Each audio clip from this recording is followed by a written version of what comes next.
அது வந்து கண்டிப்பா ஏற்றுக்கொள்ள முடியாது. பிரதானத்துவம் இந்த கூட்டத்துக்கு கூட்டப்பட்டது. ஏன் இவ்வளவு பெரிய ஒரு கன்ஃபியூஷன்? நான் ரொம்ப சிம்பிளான ஒரு பர்சன்.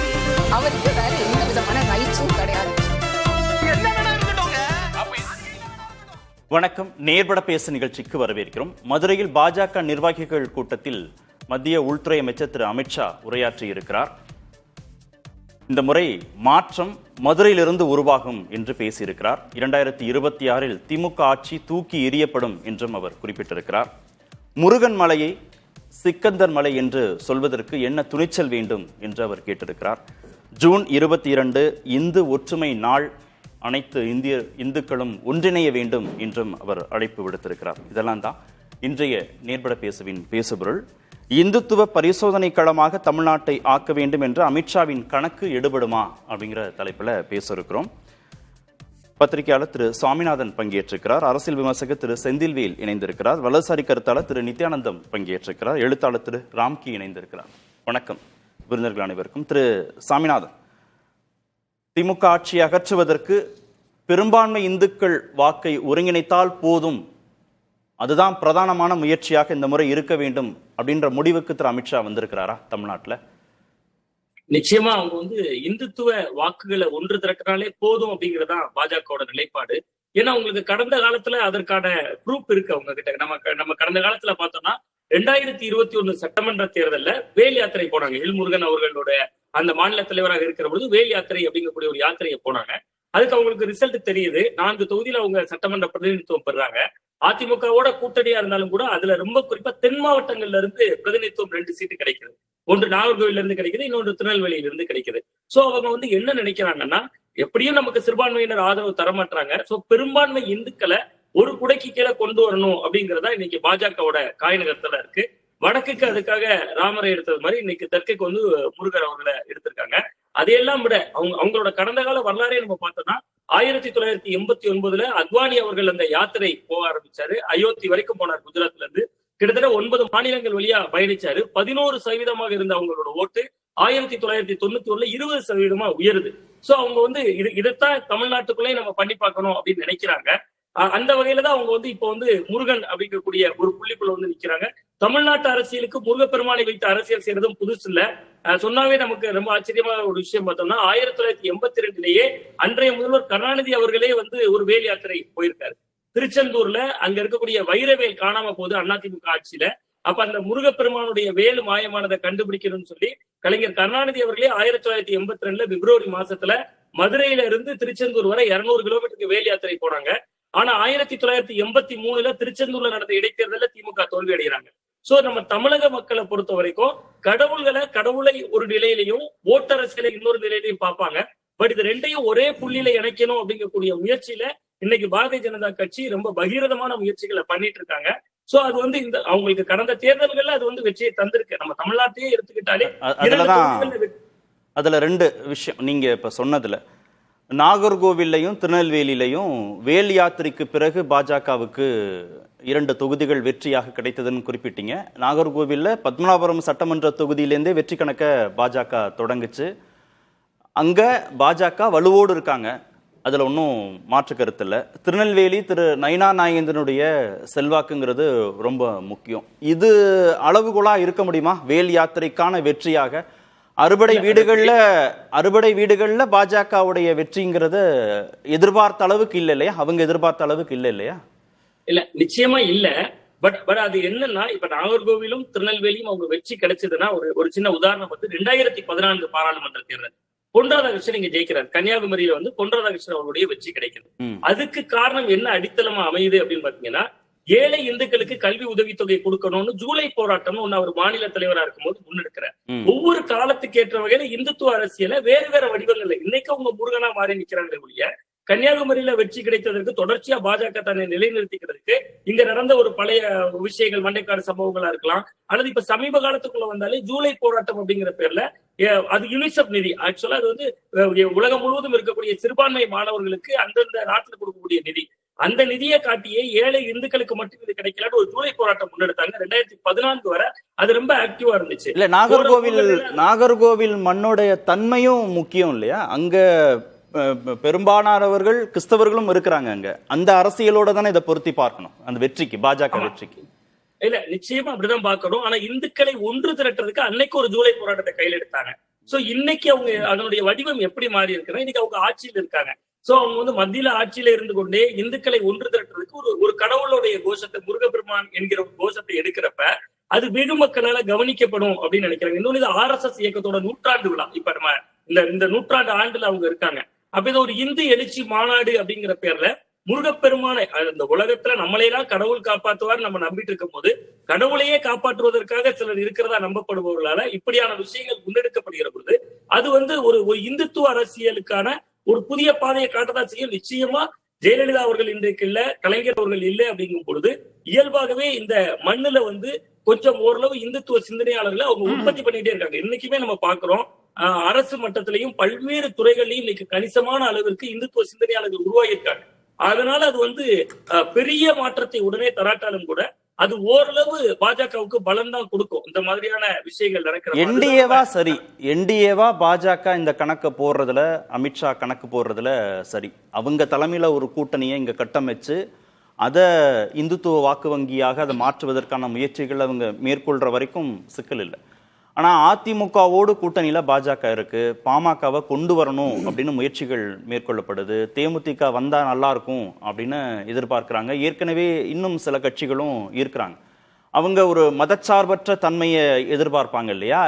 பாஜக பேசக்கூடிய அந்த கோர் இந்துத்துவ பாலிசியை அவங்களும் அகாமடேட் பண்ணி வாக்குகள் கேட்டாங்கன்னா அந்த கட்சிகளுடைய எதிர்காலத்திற்கு பாதிப்பு அப்படின்னு அவங்க யோசிச்சிருக்க மாட்டாங்களா? பாஜகவுக்கு பலன், பாஜக வாக்கு சதவீதம் உயரும், மற்ற கட்சிகளுக்கு அப்படின்னு அவங்க யோசிக்க மாட்டாங்களா? இல்ல, மற்ற கட்சிகளுக்கு கடுமையான சேதத்தை ஏற்படுத்தும். பட் அதிமுக வந்து கடந்த பாராளுமன்ற தேர்தலில் தனித்து தேர்தலை சந்திச்சாங்க. பிஜேபி விட்டுட்டு, பிஜேபி இல்லாம SDPI மாதிரியான கட்சிகளோட சந்திச்சாங்க. இஸ்லாமியர்கள் மட்டுமே இருக்கக்கூடிய வார்டுகள்ல கூட அதிமுகவுக்கு இஸ்லாமியர்கள் ஓட்ட போடல. நம்மளே பார்த்தோம்.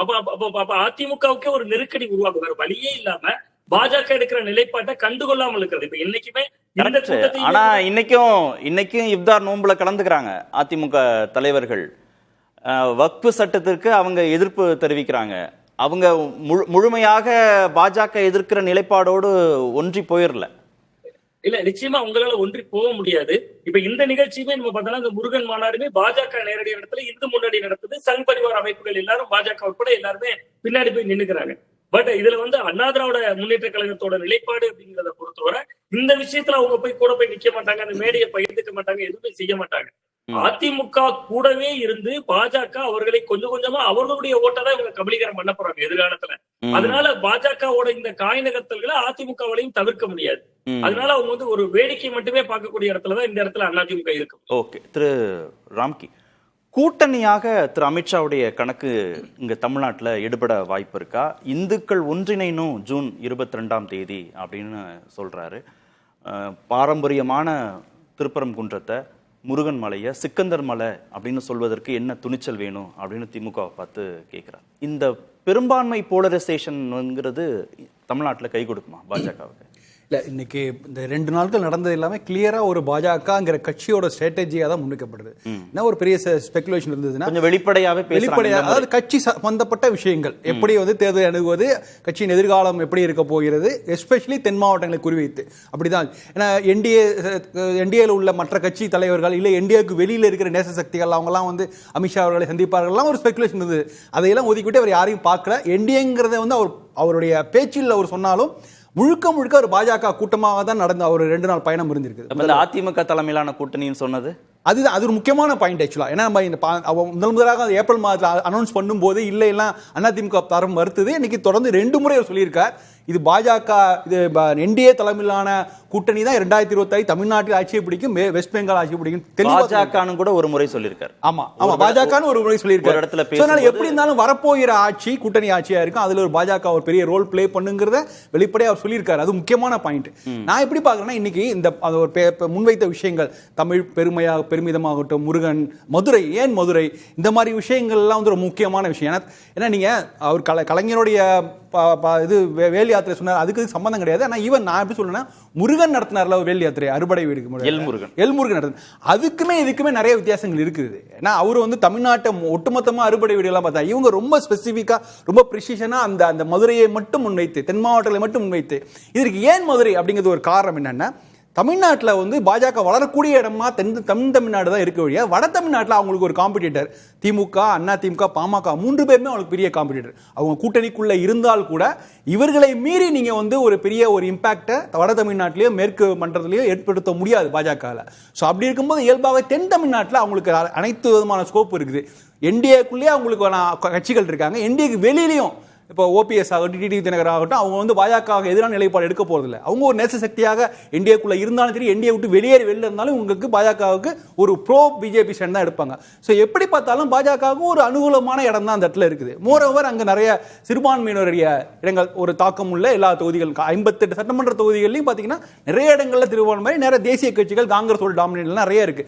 ஸோ அந்த இடத்துல பாஜகவுடன் கூட்டணிங்கிறத திரு ஓபிஎஸ்ஓ, திரு டிடிவியோ இல்ல பாஜகவோட கூட்டணியில் இருக்கக்கூடிய மற்ற கட்சிகளோ இது வரைக்கும் ஏத்துக்கிட்டாங்க தான். ஆனா இந்துக்கள் ஒன்றிணைன்னு நேர கோர் ஹிந்துத்துவ ஐடியாலஜிக்கு வந்துருச்சுல பாஜக, வெளிப்படையா இன்னைக்கு அறிவிச்சிட்டாங்களா, அதையும் உள்வாங்கிப்பாங்களா? அதையும் வேறு வழி இல்லை சொல்ல நீங்க, அதுதானே அவரோட ஸ்ட்ராட்டஜி. பாஜக அதாவது இன்றைக்கு வந்து பாஜக இல்லை, இது எங்களுடைய கட்சியோட கருத்து, எங்களுடைய கட்சியோட ஸ்ட்ராட்டஜி, இதை முன்வைத்து தான் நாங்கள் 2026 தேர்தல் மட்டும் இல்லை, வரப்போகிற எல்லா தேர்தலும் இப்படிதான் எங்களுடைய அணுகுமுறை தென் தமிழ்நாட்டில் இருக்குன்னு அவங்க ஓப்பனாக டிக்ளேர் பண்ணா கூட இல்லை இது இப்படி இருக்கக்கூடாது, நாங்கள் அப்படி தான் நாங்கள் உங்களோட அலைன் ஆக மாட்டோம்னு சொல்லக்கூடிய இடத்தில் அதிமுக கூட எந்த கட்சியுமே இல்லை. அவங்க இந்தியாக்குள்ள இருக்கிறவங்க எல்லாருமே அதை ஒப்புக்கொள்வார்கள். அதிமுக பாஜக கூட்டணியுடைய 2026 தேர்தலுடைய எலெக்ஷன் நரேட்டிவை இனிமே பிஜேபி தான் செட் பண்ண போகுது.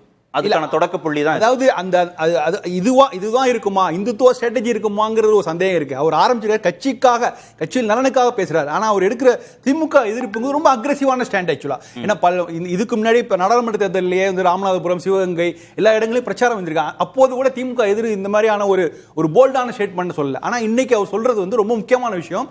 திமுக ஆட்சியுடைய வீழ்ச்சி மதுரையிலிருந்து தொடங்குகிறது, என்னால் ஒன்றும் செய்ய முடியாது. ஒரு முக்கியமான ஸ்டேட்மெண்ட், என்னால் ஒன்றும் செய்ய முடியாது, ஆனால் மக்கள் முடிவெடுத்து விட்டார்கள், நான் மக்களோட ரொம்ப கனெக்டா இருக்கேன் இப்படிங்கிற விஷயம். ஏன்னா இதுவரை பாஜக தலைவர் என்ன சொல்லுவாங்கன்னா, நாங்கள் முடிவு எடுத்துட்டோம் அப்படிங்கிறத பேசுவாங்க. அவருடைய அப்ரோச் கொஞ்சம் மாறி போய் நான் வந்து ரொம்ப கனெக்டடா இருக்கேன், மக்களோட நாடி பிடித்து அவங்களுடைய இதை தெரிஞ்சு வச்சிருக்கேன் அப்படின்னு சொல்லும் போது ஒரு பெரிய ஒரு இவ்வளவு தூரம் கிரவுண்டா ஒரு புரிஞ்சு வச்சிருக்காரா அப்படிங்கிற கேள்வியெல்லாம் எழுதல. ஏன்னா இந்த அளவுக்கு க்ளோஸா இவங்க ரொம்ப, இது வந்து நிச்சயமாக திமுக ஒரு பெரிய அதிர்ச்சி தரும் தான் நான் பாக்குறேன். ஏன்னா மிக முக்கியமா விஜய் அவர்கள் பேசும்போது கூட பெரிய திமுகவுக்கான அதிர்ச்சியா இருக்கும் அதுல இல்ல. ஏன்னா நீங்க உறுதியாக எதிர்ப்பதுங்களா, அது கொள்கை அளவில் நாங்க திமுக எதிர்க்கிறோம் அப்படின்னு சொல்றதை விட, மதுரையில இருந்துட்டு மதுரையிலிருந்து வீழ்ச்சி தொடங்குகிறது, மக்கள் முடிவெடுத்து விட்டார்கள், நாங்க ஒண்ணும் செய்ய போறது இல்ல. இவ்வளவு நாளும் ஊழல் கட்சி திமுக சொன்னாங்க. அதுதான் ஒரு மேம்போக்கான எதிர்ப்பு தான் இருந்தது. மேம்போக்கான எதிர்ப்பு அந்த ஊழல் எதிர்ப்பு இருந்தது. அதுதான் வந்து பாஜக தோட்டு இன்னைக்கு கிரவுண்ட்ல நின்று பேசுற மாதிரி ஒரு தோற்றம் ஏற்படுகிறது. மக்கள் முடிவெடுத்து விட்டார்கள், நாங்க ஒண்ணும் இல்ல, ஜஸ்ட் நாங்க வந்து அவங்களை வந்து பிரதிபலிக்கிறோம் அவ்வளவுதான் அப்படிங்கிற மாதிரி இடத்தை நோக்கி போகும்போது பாஜக இன்னும் அழுத்தமாக களத்தில் கால் ஊன்றுகிறதோ அப்படிங்கிற ஒரு சந்தேகம் வருது. ஓகே, இது அதிமுகவுக்கு இன்னும் கூடுதல் நெருக்கடியை தந்துரா? நிச்சயமா அதிமுக கூடுதல் நெருக்கடி தரும். எஸ்பெஷலி தென் மாவட்டங்கள்ல இதுதான் ஸ்ட்ராட்டஜி ஆகும்போது ஒரு சிக்கல் வரும். ஏன்னா சிறுபான்மைகளை அணுகுவதில் அதிமுக சிக்கலுக்கு. இரண்டாவது சிக்கல் கூட்டணி விஷயம். கூட்டணி விஷயங்கிறது போது கூட்டணி ஆட்சி வரும் அப்படி சொல்றதில் எடுத்துக்கொள்வதில் அதிமுக பயங்கர நிறைய தயக்கம் காமிச்சாங்க. இல்ல அதான் பாஜகனால சொல்ல முடியுதுல ஒரு ஸ்டேட்மெண்ட், இந்துக்கள் ஒன்றிணைங்க, இந்துக்கள் எங்களுக்கு வாக்களியுங்கள், அங்க ராமர் இங்க முருகர்னு சொல்ல முடியும் ஸ்டேட்மெண்ட். அந்த கட்சிக்கான வாக்கு சதவீதம் உயரும். ஏடிஎம்கேயோ, ஓபிஎஸ்ஓ, டிடிவியோ, பாஜகவோடு இருக்கக்கூடிய மற்ற கட்சிகளோ இந்துக்கள் எங்களுக்கு வாக்களியுங்கள், இல்ல இந்துக்கள் மட்டும் வாக்களியுங்கள் அப்படின்ற இடத்தை நோக்கி நகர்வாங்க. அப்படி நிச்சயமாக நகர மாட்டார்கள். அப்படிலாம் நகர்ந்தாருன்னா அவங்க ஏன் அதிமுகங்கிற கட்சியில இருக்கணும்? ஸோ இப்போ அவங்க அபியஸா அவங்க பாஜக இணைந்து போயிடுவாங்க. அதாவது எதுக்காக அதிமுக, ஏன் எடப்பாடி அவர்கள் இந்த மாதிரியான ஒரு பாஜக கூட்டணி விட்டு விலகி நின்றார்? அதுக்காக ஒரு சில சிறுபான்மை சமூக கட்சிகள் எல்லாம் இணைத்து கொண்ட நாடாளுமன்ற தேர்தலில் என்ன காரணம், நமக்கு சிறுபான்மை ஓட்டு வருமா அப்படிங்கிற மாதிரி ஒரு பரிச்சார்த்த முயற்சிகள் தான். ஸோ அது வந்து பெரிய அளவு கை கொடுக்கல நாடாளுமன்ற தேர்தலில். பெரிய அளவுக்கு சிறுபான்மை வாக்குகள் வந்து முழுக்க திமுக கூட்டணி பக்கம் தான் இருக்கும்போது ஒரு கணிசமான வாக்குகள் கூட இங்க வரலங்கும் போது இதுல வந்து எதிர்ப்பு தெரிவிக்கிறதோ ஒண்ணுமே இல்ல, அமைதியா கடந்து போய் விடலாம்ங்கிற நினைக்கிறது கூட வாய்ப்பு இருக்குது. இனிமேல் சிறுபான்மை வாக்குகள் பெற்று தேர்தல் வெற்றிங்கிறத உத்தரவாதப்படுத்த முடியாதுங்கிற இடத்துக்கு தமிழ்நாட்டுல பாஜக வந்தாச்சு. ஆமா, அது அது அது நிச்சயமா. ஆனா பாஜக கோர் ஸ்ட்ரென்த் அதானே, இந்துக்களை ஒருங்கிணைப்பது. ஆனா அதிமுக என்ன நிலைப்பாடு எடுக்க போகுதுங்கிறது அதிமுக நிலைப்பாடு ஒரு பெரிய கேள்விக்குறி. இந்த கூட்டணி விஷயத்திலயும் ஒரு மிகப்பெரிய கேள்விக்குறியா தான் பாக்குறேன். திரு நித்யானந்தம், இருதுருவ அரசியலின் தன்மை தான் இங்க தமிழ்நாட்டுல இருக்கு. திமுக ஆட்சி பொறுப்பில் இருக்கு, அதை அகற்றுவதற்கு அதிமுக, அதிமுக இருக்கும்போது அதை அகற்றுவதற்கு திமுக. இதுல பாஜக ஒரு நரேட்டிவ் செட் பண்ணுது இல்ல, இந்துக்கள் வாக்குகள் பெரும்பான்மை இந்துக்கள் ஒன்றிணையணும் அப்படின்றது. அந்த கூட்டணிக்கான பலமா இருக்குமா? அதிமுக பாஜக கூட்டணிக்கான பலமா, வாக்குகளா அது இருக்குமா? நேயர்களுக்கு என்னுடைய வணக்கத்தை தெரிவித்துக் கொள்கின்றேன். இந்துக்களுடைய வாக்குகளால் வெற்றி பெற முடியுமா அப்படின்னு கேட்குறீங்க. வாக்குகளால் மட்டுமே வெற்றி பெற முடியுமா? ஒரு சமுதாயத்தில் பெரும்பான்மையாக இருக்கக்கூடிய மக்களுடைய பிரச்சனைகளை தீர்த்து விட்டோம் என்று சொன்னால் அப்புறம் என்ன வேலை இருக்கு அந்த கட்சிக்கு? சிறுபான்மை மக்களுடைய பிரச்சனைகளும் மிக எளிதாக தீர்த்து வைக்க முடியும். ஏன்னா மிக சிறிய அளவில் இருக்கக்கூடியவர்கள். முதல்ல இங்கே ஆரம்பித்தோன்னா பெரிய குழுவாக இருக்கக்கூடியவர்களை அங்கங்கே முளைச்சிக்கிட்டே இருக்கும். ஆக இந்த நாட்டில் பெரும்பான்மையாக இருக்கக்கூடிய இந்துக்கள் ஒன்றிணைத்து அதன் மூலமாக நாம் வெற்றி காண்போம் என்று சொன்னால் இது வெற்றி பெறக்கூடிய கட்சி அல்லது கூட்டணி என்று சிறுபான்மையர் கூட நம்பிக்கை வைத்து இந்த கட்சிகளுக்கு, இந்த கூட்டணிக்கு வாக்களிப்பார்கள். ஏனென்றால் அவர்களுக்கு தெரிந்தோ தெரியாமலோ தமிழகத்தில் மட்டும் அதிகமாக அச்சத்தை உருவாக்கி இருக்கின்றார்கள். மற்ற எந்த மாநிலத்திலும் இஸ்லாமியர்கள் அச்சத்தில் கிடையாது. தமிழகத்தில் உருவாக்கப்பட்டிருக்கிறது அவர்கள் மத்தியிலே அச்சம். எப்பொழுது அது ஆட்சிக்கு வரும், பெரும்பான்மை பெறும் என்று நம்புகிறார்களோ அப்பொழுது நம்முடைய நலனும் அவர்கள் கையிலே தான் இருக்கிறது என்ற உண்மையை புரிந்து கொண்டு சிறுபான்மையாக இருக்கக்கூடியவர்கள் கூட இந்த கூட்டணிக்கு. எனக்கு ஒரு சந்தேகம் மட்டும், இப்ப நீங்க வட மாநிலங்கள்ல சிறுபான்மை மக்களுக்கு பாஜக மேல பெரிய அச்சம் இல்லைன்னு சொல்றீங்க. கண்டிப்பா இருக்கு. பாஜக மேல அவங்களுக்கு அச்சம் இல்லாத மட்டும் இல்ல, வாக்கும் அளிக்கிறார்கள், வெற்றியும் பெற செய்கிறார்கள். அப்போ அவ்வளவு நம்பிக்கை வந்துருச்சு, பரஸ்பர புரிதல் வந்துருச்சு அப்படின்ற உறுதிப்பாடு பாஜக இருந்திருந்தா இஸ்லாமிய வேட்பாளர்கள் நிறைய பேருக்கு வாய்ப்பு கொடுத்துருக்கலாம்ல. கட்சி வந்து நிறைய வேட்பாளர்களை நிறுத்தி இன்னும் இந்த புரிதலை அதிகப்படுத்தி இன்னும் மக்கள்கிட்ட வந்து ஒரு பரஸ்பர புரிதல் அதிகப்படுத்தி இருக்க முடியுமே. ஏன் அதை பாஜக செய்ய மாட்டேங்குது? ஏற்றுக்கொள்கிறேன், இந்த உண்மையை நான் ஏற்றுக்கொள்கிறேன். ஏன்னா இந்துத்துவா என்ற ஒரு பொருளை வைத்து இந்துத்துவா வாக்குகளால் வெற்றி பெற முடியும் என்று பாஜக அங்கே வீடு நடை போட்டுக் கொண்டிருக்கிறது. அந்த நேரத்தில் இஸ்லாமிய வேட்பாளர்களை வாக்காளர்கள் பாஜகவுக்கு இருக்கலாம், அந்த வேட்பாளரை ஆதரிக்க தன்மை இருக்குமா என்று சொன்னால் அங்கே சற்று தொய்வுபடும். அதுக்கு அந்த நம்பிக்கை இன்னும் பெறவில்லை. இஸ்லாமியர்களை நிறுத்தினால் கூட பாஜகவுடைய வாக்கு வங்கி அந்த பாஜகவுடைய வேட்பாளருக்கு கிடைக்கும். அப்ப இன்னும் முழுமையா சிறுபான்மை மக்கள் பாஜகவை நம்பல. பாஜக இன்னும் முழுமையாக சிறுபான்மையை சமாதானப்படுத்த முடியவில்லை. இப்படி சொல்லலாமா? இன்னும் பாஜக சிறுபான்மை மக்களை முழுசா நம்பல, அப்படி சொல்லலாமா? அப்படி எப்படி சொல்ல முடியும்? பாஜக இப்படி சொல்லணும், இல்லனா இப்படி சொல்லணும். சிறுபான்மையரை பாஜக நம்புகிறது. சரி, சிறுபான்மையினர் மற்ற கட்சிகள், காங்கிரஸ் போன்ற கட்சிகள் அங்கே தமிழக அளவில் வெறுப்பு. நீங்க என்ன நம்புறீங்க, நான் உங்களை நம்புறேன்னா ரெண்டு பேரும் மாத்தி மாத்தி நிப்பாட்டிக்க வேண்டியதானே? நீங்க என்ன நிப்பாட்டி இவர் தான் வேட்பாளர், கார்த்திகேயன் வேட்பாளர்னு அறிவிக்கலாம், நான் வந்து நித்யானந்தன் தான் வேட்பாளர், ஓட்டு போடுங்கன்னு சொல்லலாம். ஒண்ணு சிறுபான்மை மக்களுக்கு பாஜக மேல இன்னும் முழுசா நம்பிக்கை வராம இருக்கணும், இல்ல பாஜகவுக்கு சிறுபான்மை மக்கள் மீது முழுசா நம்பிக்கை வராம இருக்கணும். இதுல ஏதோ ஒண்ணு இருக்கு. நீங்க ரெண்டுமே கிடையாது. ரெண்டுமே இல்லை, ரெண்டுமே கிடையாது. ஏன்னா பாஜக அதை காட்டிலும் காங்கிரஸ் எங்களுக்கு ஏதாவது கொஞ்சம் நன்மை செய்யும் என்று அவர்கள் நம்புகிறார்கள். காங்கிரஸ், பாஜக அல்லாத கட்சிகள், காங்கிரஸ் இல்லை விட்டுடுங்க, பாஜக அல்லாத கட்சிகளால் நம்மால் ஏதாவது பெற முடியும் என்று அவர்கள் நம்புகிறார்கள். பாஜகவுக்கு அச்சப்படவில்லை. தமிழ்நாட்டில் பாஜகவை காட்டி அச்சுறுத்துகிறார், பூச்சாண்டி வந்துடுவான் என்பது போல. அங்கெல்லாம் அப்படி கிடையாது. ஒரு வீட்லையும் இஸ்லாமியர்கள் கூட இஸ்லாமிய தொப்பிகளும் இஸ்லாமிய உடையோடும் பாஜகவை ஆதரித்து வருகிறார்கள், ஊர்வலத்தில் வருகிறார்கள். அவர்களுக்கு இன்னும் பாஜகவுடைய வேட்பாளராக ஒரு இஸ்லாமியரை நிறுத்தி வெற்றி பெற்று தரக்கூடிய அளவிற்கு வாக்காளர்கள் பெருகவில்லை. அதை அவர்கள் மற்ற கட்சியிலிருந்து பெறுகின்ற நேரம். ஆனா இஸ்லாமியர்கள் மக்கள் தொகை ரொம்ப அதிகமாயிடுச்சு அப்படின்னு சொன்னோம். ஆனா அது வாக்காளர்கள் இல்லையா? அது மக்கள் தொகை அதிகமாக இருக்கிறது என்பது உண்மையானது. அது உண்மையான, ஆனா வாக்காளர்களா அவங்க வாகல. ஏன் வரல? இல்ல நீங்க சொன்னீங்கல்ல, இன்னும் வாக்காளர்கள் பரவலா இல்ல, அதிகமா இல்ல இஸ்லாமியர்கள்.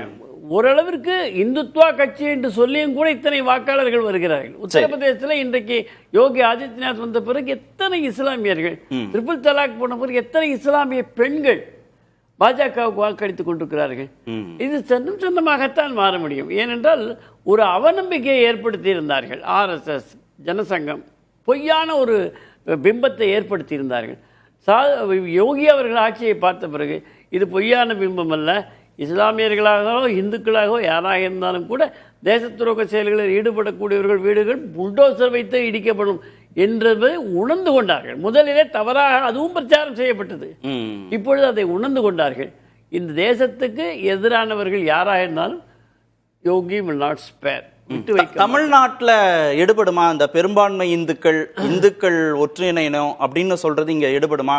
நாகூர் தர்காவுக்கும் போவாங்க, வேளாங்கண்ணி மாதாவையும் போய் வழிபடுவாங்க, இந்துக்கள் தங்களோட கோயில்களுக்கும் போய் வழிபாடு நடத்துவாங்க. அப்போ இங்க வழிபாடு வேற, அரசியல் வேறன்னு அணுகுமுறை தானே இருக்கு. நாகூர் போறதுக்கும் வேளாங்கண்ணி போறதுக்கும் அது இந்துத்துவாங்க. அதுவும் இந்துத்துவா. ஆமா, அனைத்தையும் ஏற்றுக்கொள்ளக்கூடியது. ஒரு இறைவன் என்று சொல்லி அனைவரையும் ஏற்றுக்கொள்ளக்கூடிய, ஒரு இறைவன் என்று சொல்லி என்னுடைய இறைவன் மட்டும் என்று சொல்லக்கூடிய மதங்கள் இருக்கின்றன. சரி, ஆனால் ஒரு இறைவன் என்பது எல்லா மதத்தில் இருக்கக்கூடிய இறைவனும் ஒரு இறைவன் தான் என்று ஏற்றுக்கொள்கின்ற ஒரு சமுதாயம் இருக்கிறது என்று சொன்னால், ஒரு சித்தாந்தம் இருக்கிறது சொன்னால் அது இந்துத்துவ சித்தாந்தம் தான். நீங்கள் வேளாங்கண்ணியில் போய் பாருங்க, மொட்டை அடிக்கிறவங்களும் வரிசையில் நிற்கிறவங்களும் காவி உடுத்திக்கிட்டு மாலையை போட்டுக்கிட்டு விரதம் இருந்துட்டு போறாங்க. அது நம்ம நாட்டினுடைய பண்பாடு தான். இல்ல, அது அங்கங்க பாஜகவுக்கு கை கொடுத்திருக்கு. நாகர்கோவில்ல கை கொடுத்திருக்கு, திருநெல்வேலியில கை கொடுத்திருக்கு, கோயம்புத்தூர்ல கை கொடுத்திருக்கு. தமிழ்நாடு முழுவதும் அது கை கொடுக்குமா? அங்கங்க கை கொடுத்ததுக்கான காரணத்தையும் நம்ம பேசலாம். அதற்கான முயற்சிகள் வேகமாக நடந்து கொண்டிருக்கின்றன. அதைத்தான் அமித்ஷா போன்றவர்கள் மாதம் ஒரு முறை இனிமேல் தமிழகத்தை சுற்றி வளைக்க போகிறார்கள், மக்களுக்கு தெளிவு உண்டாக்க போகிறார்கள். தமிழகத்திலே மட்டும்தான் மத்திய அரசு என்றால் வெறுப்புணர்வு ஏற்படுத்துவது, பாஜக என்றால் RSS இந்துக்கள் மட்டும் இருக்க வேண்டும் என்று சொல்லக்கூடிய வெறுப்புகளை ஏற்படுத்துவது. இப்போ ஒன்றும் இல்லை, புல்வாமா தாக்குதலுக்கு பிறகு பாகிஸ்தான் பங்களாதேஷிலிருந்து வந்தக்கூடிய அத்தனை முஸ்லீம்களும் வெளியேற வேண்டும் என்று சொன்ன, அவங்க முஸ்லீம் தான் சொன்னாலும் சொல்லாட்டாலும், நம்ம நாட்டு முஸ்லீம்கள்ல அவங்கள ஏதாவது சலசலப்பு இருந்ததா? 26 பேரை கொண்ட அத்தனை பேருக்கும் இஸ்லாமியர்களும் மனிதர்கள் தானே. அப்போ அவர்களுக்கு இருக்காதா 26 பேர் இப்படி கொண்டாங்களேன்ட்டு? அங்கேருந்து வந்தவங்க அதை பண்ணுறாங்க, தீவிரவாதம் பண்ணுறாங்கன்னா அவங்கள விரட்ட தான் வேணும் அப்படிங்கிற நிலைக்கு இன்றைக்கு இஸ்லாமியர்கள் வந்த காரணத்தினால தான் அமைதி காத்து ஒத்துழைப்பு தந்து கொண்டிருக்கின்றார்கள். இப்படி கொஞ்சம் கொஞ்சமாக இஸ்லாமியருடைய இதயத்தில் இடம்பெடுக்கக்கூடிய காரியம். வந்த இஸ்லாமியர்கள் தீவிரவாதத்தில் ஈடுபடல, இஸ்லாமியர்கள் ஈடுபடல. அப்படி பொருள் பெற்ற போது இல்ல இல்ல இல்ல, தீவிரவாதம் பண்ணக்கூடியது இஸ்லாமிய நாடுகள் என்று அறிவிக்கப்படுகின்ற இடத்துல, தீவிரவாதிகள் வளர்க்கப்படுகின்ற இடத்துல, அந்த வளர்க்கப்படுகின்ற தீவிரவாதிகள் அல்லாஹ் என்ற பெயரை சொல்லுகின்ற காரணத்தினால அதை சொல்லுகிறார்கள் தவிர அவர்கள் இஸ்லாமியர்கள் என்று ஒட்டுமொத்தமாக சொல்வது கிடையாது. திரு செந்தில், இந்துக்களுடைய பிரச்சனையை தீர்த்தாலே போதுமானது, சிறுபான்மை மக்களுக்கும் பாஜக மீதான நம்பிக்கை வரும் அப்படிங்கிறது ரொம்ப முக்கியமான ஸ்ட்ராட்டஜி. 80% இருக்கக்கூடிய இந்துக்கள் அந்த வாக்குகளை இந்த முறை பெற்றால் போதுங்கிற கணக்கோடு திரு அமித்ஷா தமிழ்நாட்டுக்குள்ள வைக்கிறார். திமுகவுக்கு நெருக்கடி தானா, சவாலாக தான் இருக்குமா? இல்லை, அதுதான் எளிதாக இருக்கும். ஏன்னா இங்கே பாஜகவால் பெரும்பான்மையாக பாதிக்கப்பட்டிருப்பவர்களே இந்துக்கள் தான். அவங்க தானே பாதிக்கப்பட்டிருக்காங்க. இப்போ புதிதாக 18 டோல்கேட்டை தமிழ்நாட்டில் கொண்டு வருது பாஜக அரசு, மோடி அரசு. அதோட சேர்த்து 90 டோல்கேட் ஆக போகுது. பெரும்பான்மையாக பாதிக்கப்பட போகிறது இந்துக்கள் தானே. ஒரே நாள் நைட்டு 8 மணிக்கு மரியாதைக்குரிய ஐயா மோடி அவர்கள் 500 ரூபாய் 1000 ரூபாய் நோட்டு செல்லாதுன்னு என்று சொன்ன பொழுது செத்து போனவங்கள 3/4 பேர் ஹிந்து தானே. இப்போ நீட்டு தேர்வுனால செத்து போயிட்டு இருக்கிற 3/4 பிள்ளைங்க ஹிந்து பிள்ளைங்க தானே. இப்போ இதெல்லாம் ஹிந்துவா இல்லையா? யார் ஹிந்து? இப்போ இந்த பாதிப்பில் ஹிந்துக்களுக்கு இடம் இல்லையா? கச்சா எண்ணெய் விலை குறைந்த பிறகும் பெட்ரோல் டீசல் கேஸ் விலை ஐயா ஏற்றி விட்டாரு மோடி ஐயா. அதில் பாதிக்கப்படுறவங்களில் 90 விழுக்காட்டினர் ஹிந்துக்கள் தானே. நான் போய் பெட்ரோல் பங்கில் போய் பெட்ரோல் போட போகும்போது, ஐயா நான் ஹிந்துயா, என் பேர் செந்தில்வேல், எனக்கு திருச்செந்தூர் முருகன் கோயிலில் தான் மொட்டை போட்டு காது குத்துறாங்க, எனக்கு 50 ரூபாய்க்கு பெட்ரோல் போடுங்கயான்னு சொன்னால் போட்ட போகிறாரா என்ன? இப்போ பெரும்பான்மையான ஹிந்துக்கள் தான் இங்கே பாஜக ஆட்சியால் பாதிக்கப்பட்டிருக்காங்க. ஒன்று. இன்னொன்று, இவர்கள் கையில் எடுக்கக்கூடிய மதவாத அரசியல் வெற்றி பெறுமா? சார், உத்தரப்பிரதேசத்திலேயே வெற்றி பெறல, அயோத்தி தொகுதியிலேயே, அயோத்தி அமைந்திருக்கக்கூடிய தொகுதியிலேயே பாஜக படுதோல்வி. சமாஜ்வாதி கட்சி வெற்றி, கையில் எடுத்தாங்க, தோத்துட்டாங்க. கேரளாவில் சபரிமலை இஷ்யூவை கையில் எடுத்தாங்க. உச்சநீதிமன்றம் தீர்ப்பு கொடுத்த பிறகு இதே அரங்கில் இதற்கு முன்பு கேரளா பிரச்சனை அந்த போராட்டம் நடந்த போது விவாதம் நடந்துச்சு. சுப்ரீம் கோர்ட் ஆதாரத்தோட அதற்கு முன்பு RSS இருந்த ஒருவர், நான் பேர் சொல்ல விரும்பல, அவர் வந்து சொன்னார் RSS ஸ்டாண்ட் அப்ப அனைத்து வயது பெண்களும் உள்ள போகலாங்கிறது தான், இப்ப ஸ்டாண்டை மாத்திட்டாங்கன்னா சொன்னார். ரைட்.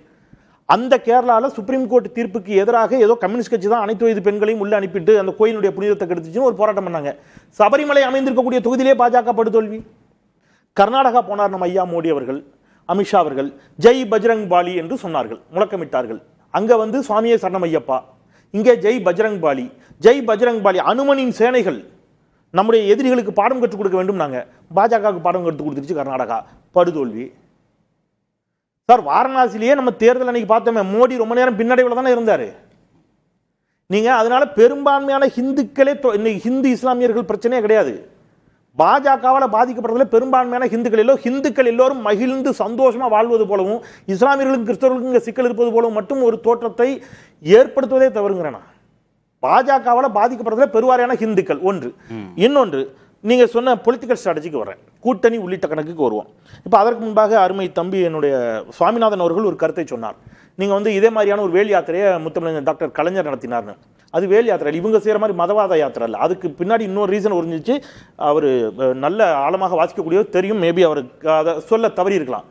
அன்னைக்கு எம்ஜிஆர் ஆட்சியில் அங்க இருந்த ஒரு இந்து சமய அறநிலையத்துறை அதிகாரி சுப்பிரமணிய பிள்ளை என்பவர் அந்த கோயில் வளாகத்திற்கக்கூடிய அவருடைய அதிகார அறையில மர்மமான முறையில் இறந்து கிடந்தார். அவர் இறந்து கிடக்கிறார், வைரவேல் காணாம போகுது எம்ஜிஆர் ஆட்சி. அதனால அவர் வந்து யாத்திரை போனார். ஒன்று. இன்னொன்று, இப்ப நீங்க வாங்க வரேன் சாமி வந்துடுறேன். 2000 சாமி வந்துடுறேன், நான் என் நேரத்தை முடிச்சிடறேன், இப்பதான் வந்திருக்கிறேன், எனக்கு முடிச்சுட்டு வந்துடுறேன். 2014 ஸ்ட்ராட்டஜிக்கலா பார்க்கலாம் சார். 2016 அஇஅதிமுக தனித்து போட்டிட்டாங்க சார். சரியா? 234 தொகுதியும் தமிழ்முன் அன்சாரி, நம்ம இவர் தனியார் சன்ன உள்ளிட்டவர்கள் கூட்டணி இருந்தாங்க. கருணாஸ் அவங்களுமே வந்து ரெட்டலை சின்னத்தெல்லாம் போட்டிட்டாங்க. 2016 ரைட், மக்கள் நல கூட்டணி இருந்துட்டாங்க. 2016 அவங்க வாங்கிய வாக்கு பாத்தீங்கன்னா சதவீதமா பாத்தீங்கன்னா 48.1 விழுக்காடு. யாரு? 49.1 விழுக்காடு. தட் மீன்ஸ் அதிமுக மட்டும் இல்ல, அதிமுக, பாஜக, பாஜகவும் பாமகவும் தனித்து போட்டிட்டாங்க. அவங்க வாக்கையும் சேர்த்து சொல்றேன். அதிமுக மட்டும் தனித்து போட்டிட்டு வாங்கிய வாக்குகள் 2016 40.88 விழுக்காடு. பாஜகவும் பாட்டாளி மக்கள் கட்சியும் பாஜக தனித்து போட்டிட்டு 2.86 விழுக்காடு. பாஜக தனித்து போட்டிட்டு 2.86 விழுக்காடு. பாமக தனித்து போட்டிட்டு 5.36 விழுக்காடு. அதுலதான் மாற்றம் முன்னேற்றம் அன்புமணி முதலமைச்சர் வேட்பாளராக நிறுத்தப்பட்டார். இப்போ இவங்க எல்லாத்தையும் கூட்டினீங்கன்னா 49.1 விழுக்காடு. இப்போ இவங்க எல்லாம் ஒரே அணிக்கு வந்தாங்க. அப்ப 49.1 விழுக்காடு வாங்கியிருக்குள்ள 2021 வாங்கினது என்னன்னு பாத்தீங்கன்னா 39.71. அப்ப கிட்டத்தட்ட 9.5% வாக்குகள் சரிந்திருக்கிறது. இல்ல அப்படியே 2024 வந்தீங்கன்னா 24 வாங்க. அப்ப பாஜக தனித்து 11%. இல்ல 18 நான் வந்துறேன். நீங்க இவ்வளவு நேரம் பேசுறீங்க. ஐயா நான் குறிக்கவே இல்லையா. லேட்டஸ்டா உள்ளதே பேசுவோம். பாஜக கட்சியாக 11%, என்டிஏ கூட்டணியாக 18%. அவங்க கிளைம். ஒரு நிமிஷம் கார்த்தி, யூ ஆர் ரைட். நான் அதுல மாற்று கருத்துல நான் சொல்றது, நீங்க இதே அரங்கில் பலரும் இதை நான் ஒப்பிடும்போது என்ன சொல்லுவாங்க, ஆப்பிளோட ஒப்பிடுங்கள், ஆரஞ்சோட ஒப்பிடுங்கள். சட்டப்பேரவை தேர்தல் கடைசியா எப்ப நடந்துச்சு? 21 இருக்கிற ரிப்போர்ட்டையும் அதுக்கு முன்பாக நடந்த 2016 ரிப்போர்ட்டையும் நான் ஒப்பிடுறேன். 2021 இவங்க எல்லாம் சேர்ந்து நின்னாங்க. ஆனா பெரும் சரிவு. அப்ப பாஜக அதிமுக அணியில் இருந்த காரணத்தினாலேயே அதிமுக பெருவாரியாக வாக்குகளை இழந்தது. அதான் சார் 21க்கு அப்புறம் 24 வருஷம். சரி 20 வருஷம் கழிச்சு 24 அதிமுக என்டிஏன்னு மட்டும் ப்ரொஜெக்ட் பண்ணியே அது உயர்ந்திருக்கேன்னு கேக்குறாங்க. உயரலேங்கறேன் சார். எத்தனை தொகுதியில போட்டிட்டாங்க? போட்டிட்ட தொகுதி எத்தனை? அதையே யாரும் சொல்லாம இருக்கிறீங்க? 23 தொகுதி. அதுக்கு முன்பாக அவங்க நாடாளுமன்ற தேர்தல் எத்தனை தொகுதியில போட்டிட்டாங்க? 23 தொகுதியில போட்டிட்டு 11 விழுக்காடு வாக்குகள். அதே தான் நீங்க அதுக்கு முன்னாடி போட்ட 5 தொகுதியை கணக்கு பண்ணீங்கன்னா இதே தான் வரும். நீங்க சதவிகிதமா பாத்தீங்கன்னா சார் இதே சதவிகிதம் தான் சார். 40 தொகுதியில போட்டிடும் போது வாங்குற சதவீதத்தையும் 4 தொகுதியில வாங்கின சதவீதத்தையும் ஒப்பிட்டுட்டு அதை விட எங்களுக்கு வாக்கு சதவீதம் கூடி இருக்குன்னு சொல்ல முடியாது. இப்ப இந்துத்துவாவை முன்னிறுத்துற பாஜகவுக்கு தமிழ்நாட்டுல வளர்ச்சியே இல்லையா சார்? உண்மையிலே இல்ல. நீங்க டேட்டா கொடுங்கங்கறேனா. 2.26 விழுக்காடு தானே சார் வாக்கு. நான் என்ன வச்சுக்கிட்டு அவன் என்ன பண்றேன்? நான் இருக்கிற டேட்டாவை சொல்றேன். இல்ல உள்ளாட்சி தேர்தல்ல கூட சார் 5.67% சொன்னாங்கல்ல. அப்படி பாத்தீங்கன்னா நீங்க இந்த பாஜகங்கிற கட்சின்னா என்னன்னே தெரியறதுக்கு முன்னாடி பத்மநாபபுரம் தொகுதியில ஒருத்தர் வெற்றி பெற்றார். நீங்க வந்து 2014 போகணும் அப்படின்னா 2014 பொன்ராதாகிருஷ்ணன் அண்ணாச்சியும் இங்க டாக்டர் அன்புமணி ராமதாஸும் வெற்றி பெற்றாங்க அதிமுக இல்லாமலே. அதுக்கப்புறம் என்ன நடந்துச்சு? அதிமுக கூட்டணி இருந்து நீங்க எத்தனை தொகுதியில் விட்டீங்க? ஸோ நீங்க 2014 நீங்க வந்து காங்கிரஸுக்கு எதிரான ஒரு அலையா இருந்துச்சு. நீங்க வந்து மோடி மீது மக்களுக்கு வந்து ஒரு ஈர்ப்பை ஏற்படுத்தினீங்க, நம்பிக்கை ஏற்படுத்தினீங்க. அவர் என்னெல்லாம் சொன்னாரு? நான் வந்து டாலருக்கு நிகரான ரூபாயின் மதிப்பு ₹1 ஆக்கிடுவேன், பெட்ரோல் டீசல் உங்களுக்கு ₹30 ₹40 கிடைக்கும், ஆண்டுக்கு ₹2 கோடி வேலை கிடைக்கும், அமெரிக்காக்காரெல்லாம் இந்தியாவுக்கு வந்து வேலை கேட்டு காத்திருப்பான், நம்ம காலில் சங்கிலியை போட்டு அனுப்பி விட்டாங்க இருந்து. நீங்க சொன்ன எதுவுமே நடக்கலன்னு மக்கள் பின்வாங்குறான். மக்கள் ஹிந்து முஸ்லீம் பார்க்கல சார். நான் என்ன சொல்றேன், நீங்க ஒண்ணு இல்ல இந்த அப்படின்னா அந்த பிரச்சனைக்கு வரும். திருப்பூர் பகுதியில் ரோஸ் கார்டன்ங்கிற ஒரு பகுதி பெருவாரியாக இஸ்லாமியர்கள் இருக்கக்கூடிய பகுதி. இந்துக்கள் சில குடும்பங்கள் 4-5 குடும்பங்கள் அவங்களுக்கு ஒரு கோயில் கட்டணும், பிள்ளையார் கோயில். இடம் கிடையாது. இஸ்லாமிய ஜமாத்திலிருந்து ஜமாத்துக்கு சொந்தமான இடத்தை அவங்களுக்கு கொடுத்து கோயில் கட்டுவதற்கு நிதியும் கொடுத்து கோயில் கட்டிய பிறகு குடமுழுக்கு விழாவிற்கு இங்கிருந்து அவங்க சீர்வரிசை தட்டுகளோடு போகிறார்கள். இதுதான் தமிழ்நாடு சார். இன்னமும் நீங்க சுட்டி காட்டீங்களா நாகூர் தர்காவிற்கு நீங்க வந்து பச்சை அந்த இது விழிப்பாங்க பாருங்க, சால்வை. அந்த பச்சை சால்வை யார் நெய்து கொடு? நீங்க போய் யாராவது இஸ்லாமியர் நெய்து கொடுக்க சொல்லிருங்க, வாங்கிடுறாங்களான்னு பார்ப்போம். பழனியாண்டியா பிள்ளை அப்படிங்கிற ஒரு ஹிந்து குடும்பத்திலிருந்து தான் பரம்பரையா அங்க போயிட்டு இருக்கு மரபு. அவங்க எங்க நீங்க சபரிமலைக்கு போனா சாமியே சரணமையப்பான்னு சொல்லுவான், வாபருக்கும் சரணம் சொல்லுவாங்க. இங்க மதம் எங்களுக்கு நம்பிக்கையில 80% இந்துக்கள் அப்படின்ற வாக்கு சதவீதத்தை மட்டும் நம்பி அமித்ஷா இந்த முறை அது தவறா போகுங்கிறது தேர்தல் முடிவு அன்னைக்கு இதே அரங்கில் நம்ம விவாதிக்க தான் போறோம், நமக்கு தெரியும் சார். நான் என்ன சொல்றேன், நீங்க என்ன சொன்னீங்க இன்னைக்கு தமிழ்நாட்டின் மீது இவ்வளவு பற்றி சொல்றீங்கல்ல, நீங்க ஒடிசால என்ன சொன்னீங்க? ஒடிசால ஏன் ஜெய் ஸ்ரீராம் சொல்லல? அங்க போய் ஜெய் ஜெகநாத் சொன்னீங்க. அங்க என்ன சொன்னீங்க? ஜெகநாதர் ஆலயத்தினுடைய கருவூல அறையின் சாவி தமிழ்நாட்டில் இருக்கிறது. நீங்க ஒட்டுமொத்த தமிழ்நாட்டின் திருட்டு பட்டம் சுமத்துனீங்க. அன்னைக்கு எவ்வளவு கொந்தளித்தது தமிழ்நாடு. அன்னைக்கு ஒரு தமிழர் அது ஒடிசாவை ஆள நினைப்பதா கேட்டவர் மரியாதைக்குரிய உள்துறை அமைச்சர் அமித்ஷா. அன்னைக்கு கோவம் வரல? அப்ப நீங்க ஒடிசால ஒரு பேச்சு, உத்தரப்பிரதேசல ஒரு பேச்சு, தமிழ்நாட்டில் ஒரு பேச்சு. பாஜக என்று ஒரு கட்சி, நான் 1979 பிறந்தேன். பாஜக சொல்லி தான் எங்க அப்பா எனக்கு திருச்செந்தூர் முருகன் கோயில மொட்டை போட்டு காது குத்துனாங்களா? பாஜக வரதுக்கு முன்னாடி யாரும் நாங்க முருகனை கும்பிடலையா? காவடி எடுக்கலையா? தைப்பூசத்துக்கு போலையா? பாஜக வந்ததா எங்களுக்கு எல்லாம் சொல்லித்தர போகுதா சார்? என்னதான் பிரச்சனை இது? இங்க இந்துக்கள் இஸ்லாமியர்கள் தைப்பூசத்துக்கு போற முக்கால்வாசி பக்தர்களுக்கு ரோட்ல நின்று நீரும் மோரும் கொடுக்கறது யாரு? இஸ்லாமியர்கள் தான். ஒரே ஒரு நிமிஷம், நீங்க சென்னை பெருமளை வெள்ளம், அனைத்து பள்ளிவாசல்களும் உடனடியாக திறக்கப்பட்டன. வாசல்ல நின்று வர்றவன்ட்ட நீ என்ன ஜாதி, நீ ஹிந்துவா முஸ்லீமா கிறிஸ்டினான்னு கேட்டு உள்ள விடல, எல்லாருக்கும் தான் உள்ள வந்துச்சு. ஒரு ஹிந்து சகோதரி பிரசவ வழியில் துடிக்கிறா, அவளுக்கு பிரசவம் பண்ணி அந்த குழந்தையையும் தாயும் சேயும் காப்பாற்றிய இளைஞன் யூனுஸ். அந்த யூனுஸ் என்ற இளைஞனின் பெயரை தன்னுடைய பெண் குழந்தைக்கு வைத்தால் ஒரு இந்து சகோதரி. இதான் தமிழ்நாடு. 1000 உதாரணங்களை நான் இது மாதிரி சொல்லி. இப்ப சமீபத்தில் ஒரு பிரச்சனை பண்ணாங்களே, பாபநாசம் கோயில்ல ஒருத்தருக்கு வந்து அவருக்கு வந்து முஸ்லீம் பேரு, அவர் வந்து பாருங்க, அவரை வந்து நீங்க வந்து இது பண்ணிட்டீங்க, மருத்துவர் பெயரை வச்சு அவர் தன் தாய்க்கு பிரசவம் பார்த்த மருத்துவர் இஸ்லாமியருடைய பெயர் எனக்கு சூட்டப்பட்டதுன்னு சொன்னார். இங்க மதவாதத்தை வைத்து தமிழ்நாட்டில் அரசியல் செய்யவே முடியாது. ஆக்கப்பூர்வமான இதை பேசுங்க. இவ்வளவு நாள் பேசிருக்காங்களா? அமித்ஷா வந்திருக்காருல, குறைஞ்சபட்சம் பின் பாயிண்டா ஒன்றிய அரசு இந்த 10 வருஷம் முடிச்சு 10 வருஷம் வந்துட்டாங்கல்ல, இவ்வளவு சாதனைகளை செய்திருக்கிறது, தமிழ்நாட்டுக்கு இவ்வளவு திட்டங்களை தந்திருக்குது. அடுக்க சொல்லுங்க வரிசையா என்ன இருக்குது? பொதுக்கூட்டமே பேசிட்டு இருக்கீங்க, நாங்க இங்க உட்கார்ந்து இருக்கிறோம். சார் நீங்க பொதுக்கூட்டம் எனக்கு முன்னாடி பேசுனீங்க. இல்ல ஒரு நிமிஷம் சாரி, இத நான் கண்டிக்கிறேன். நீங்க எனக்கு நேரம் தர ஒரே நேரம் என்ன இது? எல்லாரும் ஒரே நேரத்துல மார்க் சொல்லுங்க. இல்ல கூடுதலா இல்ல, எல்லாம் இங்க இருக்கு. டைம் மார்க் வச்சு நேரம் தான். எல்லாரும் பேசும்போது நான் கையை கட்டி அமைதியா இருக்கேன். நான் பேசுறேன், நீங்க மறுப்பு சொல்லுங்க. எல்லாருக்கும் ஒரே நேரம். உண்மை சுடு சார், உண்மை சுடு. மறுப்பு சார், நீங்க பேசுங்க, நான் வச்சு நாம இருக்கறல உண்மை சுடு. ராம்கி, இந்துத்துவ முன்னிலைப்படுத்தின பாஜகவுடைய வாக்கு சதவீதம் 3க்கும் கீழே தான் அப்படின்றதான் திரு செந்திலுடைய கருத்து. ஆனா அவங்க ஒவ்வொரு முறையும் வெவ்வேறு விதமான பெர்சன்டேஜை கிளைம் பண்ணுவாங்க. உள்ளாட்சி தேர்தலில் தனித்து போட்டியிடும் போது 5% மேலே நாங்க.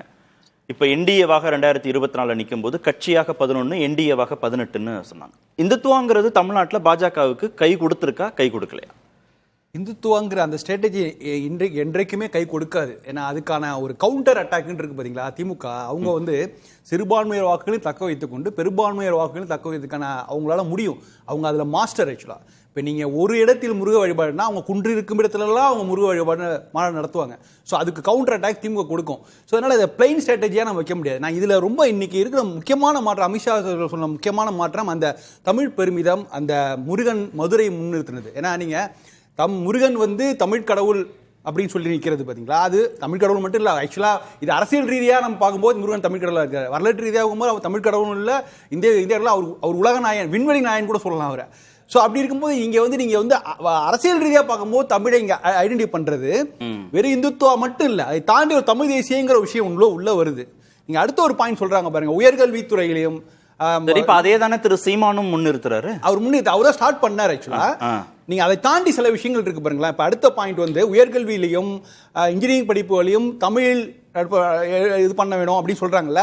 அது அவங்க சொல்லி காம்ப பாஜக நாங்க எங்க குஜராத்தில் நாங்க பண்ணியிருக்கோம், மகாராஷ்டிரா மராத்தி மொழிகள்ல இருக்குது, ஏன் தமிழ்ல இல்ல? தட் இஸ் நியாயமான கொஸ்டின் இல்ல. இதை எப்படி எதிர்கொள்வது? இல்ல தமிழ் வழி பொறியியல் படிப்பை இருக்கே கொண்டு வந்துட்டாங்களே. தமிழ் வழி பொறியியல் இந்தியாவிலே முதல்ல வரவேற்பு இல்ல. அதை அவங்க கிளைம் பண்ணுவாங்க. நாங்க இந்தியாவில் பல மாநிலங்கள்ல தாய்மொழி கல்வியை ஊக்குவிக்கிறதா உயர்கல்வித்துறைக்கு நாங்க செய்யறோம், தமிழ்நாடு இல்லைன்னு அவங்க சொல்லுவாங்க. அதை கிளைம் பண்ணுவாங்க. முதல்ல அது ஒண்ணு. இரண்டாவது செங்கோல் போன்ற விஷயங்கள் இருக்குங்களா. செங்கோல் வந்து ஒரு இந்துத்துவ அடையாளம் இல்லை, அது சைவ தமிழ் அடையாளம். அதான் சொல்றேன், ஒரு இந்துத்துவ கோடிங் பெல்ல தெரிந்தா கூட அதுக்குள்ளுக்குள்ள ஒரு தமிழ் தேசியங்கிற ஒரு விஷயம் இருக்குது.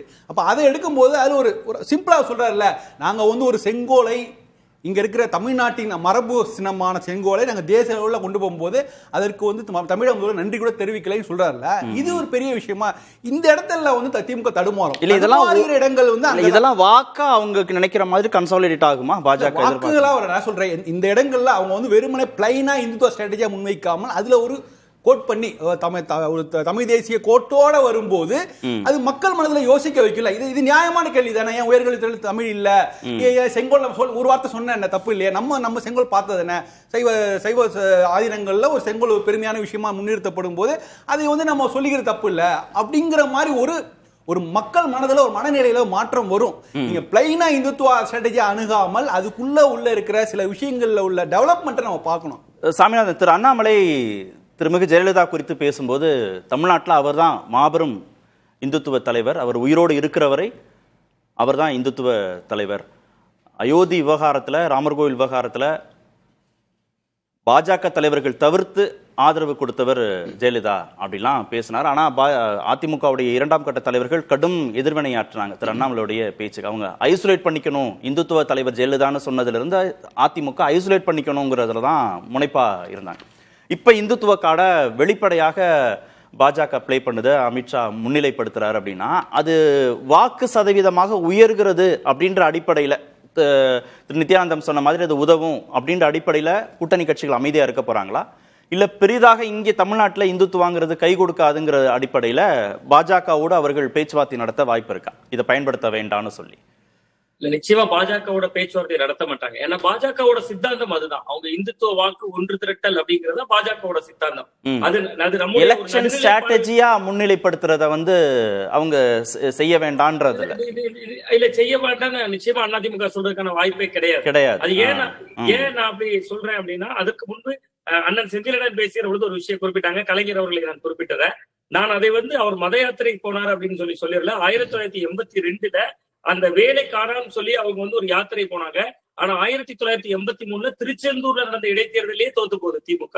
அதுக்கு என்ன சொன்னா, அன்றைக்கு அந்த திருச்செந்தூர் என்கிற ஒரு கோயிலை மட்டுமே மையப்படுத்தி அதிமுக ஆட்சி அகற்றுவதற்காக நடந்த யாத்திரை தான் என்றாலும், என்னைக்குமே ஒரு யாத்திரை போறதுனால மட்டும் ஒரு ஆட்சி மாற்றமோ ஒரு பெரிய ஓட்டு திரட்டலோ ஏற்படுத்திட முடியாது. அதே நேரத்தில் அதிமுகவை பொறுத்தவரை ஏன் அமைதியா இருப்பாங்க அப்படின்னு சொல்றேன்னா, ஒரே ஒரு சின்ன உதாரணம் மட்டும் எனக்கு சொல்லலாம் அப்படின்னு நான் நினைக்கிறேன்.